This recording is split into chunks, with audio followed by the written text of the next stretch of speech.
on the Central African Republic. I now give the floor to Mr. Jean-Pierre Lacroix. Merci, Madame la Présidente. Thank you, Madam President. Excellencies, ladies and gentlemen, representatives, ambassadors, members of the Security Council, I thank you for having given me the opportunity to share with you the assessment of the situation in the Central African Republic in accordance with the report of Secretary General dating 13 June, as well as other subsequent developments. I wish to begin by extending my most sincere condolences to the Central African Republic, to the families who have been affected and those wounded following the tragic fire which occurred yesterday at the Barthélemy Boganda Lycée in Bangui. This tragedy, which occurred as a result of an electrical malfunction during the period of exams, baccalaureate exams, claimed the lives of 21 people, including 19 young girls and the president and of the institution. Dozens of others were wounded, and some are in critical condition. MINUSCA is fully engaged alongside the national authorities and stands ready to deliver all necessary support to address the tragedy and to deliver assistance to the affected people. Madam President, 6 days ago, a MINUSCA patrol was attacked in Sisia, 34 kilometers northeast of Barao, as it was carrying out an operation in response to signaling of attacks by armed Sudanese elements against civilians. Armed Sudanese elements who presumed such armed Sudanese elements opened fire on the patrol, resulting in the tragic loss of a Zambian blue helmet. I firmly condemn this attack, and I extend my sincere condolences to the family of the victim, as well as the Zambian government. I reiterate my call for the Central African authorities to spare no effort to investigate what transpired and to hold perpetrators of this heinous attack accountable. This year is of particular significance for the Central African Republic, as the country is preparing to organize local, presidential, and legislative elections. The conduct in a timely way of presidential and legislative elections is a constitutional requirement, and the government has nevertheless consistently demonstrated its commitment to the conduct of local elections, which are a key component of the political agreement for peace and reconciliation which was signed in 2019. Recognizing the strategic scope, the Council mandated MINUSCA to deliver electoral support to for all of these elections to be held. Elections are an critical opportunity to boost democratic governance and to promote national reconciliation, as well as to enhance long-term stability. Despite a significant political will, local elections were delayed. They were postponed on a number of occasions due to financial, technical, and logistical challenges, which the government and the National Elections Authority, with support of MINUSCA, are striving to surmount. As is indicated in the report that has been submitted to you, significant efforts have been undertaken to advance the revision of the electoral timeline at the national level. This process has been carried out smoothly without major security-related incidents, which attests to effective and efficient cooperation and collaboration between the Central African National Forces and MINUSCA, as well as the interest of the people, the local population, to participate in the political process.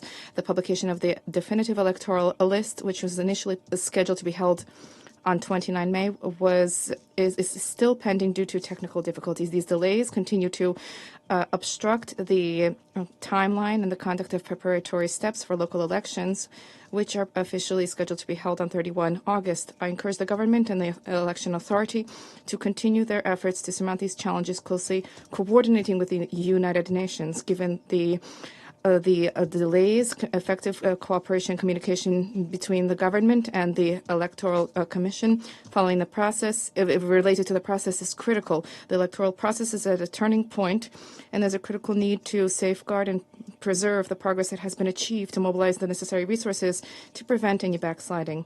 The political situation remains punctuated by mistrust and tensions between the majority in power and opposition, specifically the Republican Bloc for the Defense of the Constitution of 30 March 2016, the BRDC. The 19 April agreement between the government and the heads of the 3R and UPC groups is geared towards ending hostilities and reintegrating the political agreement facilitated by the Chadian authorities. This paves the way for progress to be made on the peace process and greater bilateral cooperation with Chad. Parties to the 19 April agreement are currently striving to ensure respect for the agreement and to generate concrete results on the ground. Significant progress has been achieved over the course of years when it comes to expanding the presence and authority of the state. Violence, however, has been perpetrated by the armed groups and militias, and they continue to compromise stability, and they pose a significant threat to civilians, national forces, and humanitarian actors, as well as blue helmets. The government continues to collaborate with MINUSCA and partners to extend and enhance its presence throughout the entire of the territory and to improve the security situation in border areas thanks to greater cooperation with neighboring countries. The inauguration of the Central African Defense Force post in Bambere in the Pende Prefecture was carried out with support from MINUSCA as part of implementation of the National Border Management Policy. These efforts need to be supported with ongoing support from international partners and should enjoy and be based on ongoing progress and governance in the security sector in order to allow the security institutions to effectively protect the population. Despite these efforts, the security situation remains tenuous in border areas. In the northeast, in the border region with Sudan, instability continues to be characterized by the spillover of the Sudanese conflict, including incursions by armed groups. In the southeast, instability has been punctuated by atrocities that have been perpetrated by the AKKG.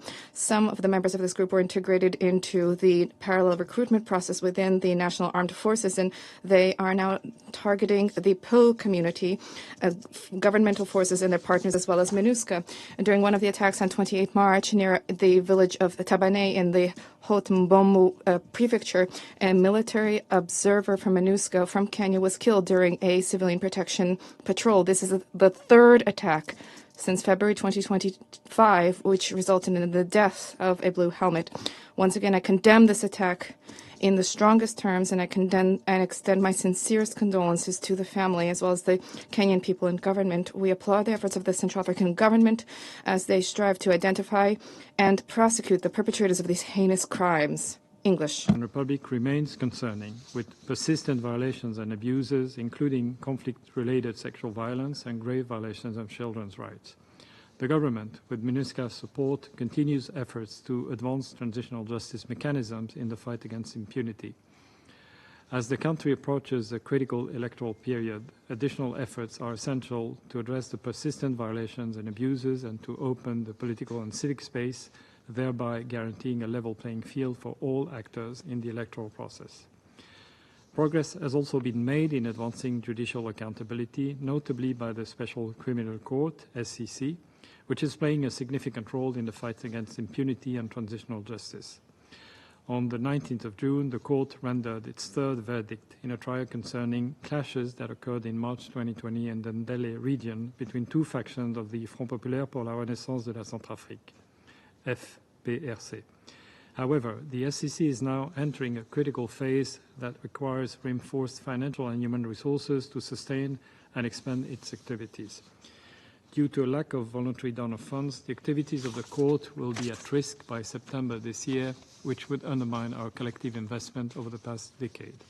I urge Member States to provide the necessary support to the court to ensure it can deliver on its mandate through 2028. Madam President, the humanitarian situation remains dire as urgent needs continue to outpace available resources. Humanitarian actors have had to reprioritize their efforts by suspending critical services for some of the most vulnerable populations. On a positive note, the government has sustained its efforts to operationalize the National Development Plan and is preparing to hold a fundraising roundtable on a National Development Plan in Morocco in the coming months. While longer-term development is essential, it is imperative that these efforts be accompanied by strong support for life-saving humanitarian assistance, ensuring a coordinated response that bridges urgent needs and sustainable development.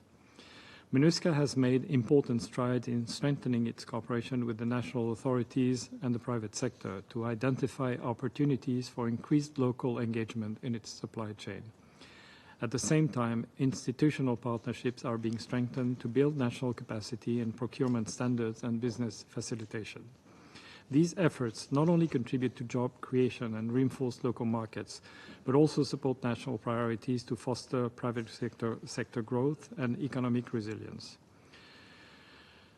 The Central African Republic stands at the delicate juncture. The holding of local legislative and presidential elections presents a unique opportunity to strengthen democratic governance and advance national reconciliation. However, these are sensitive political processes, and the support of all partners of the Central African Republic, including this Council, remains essential.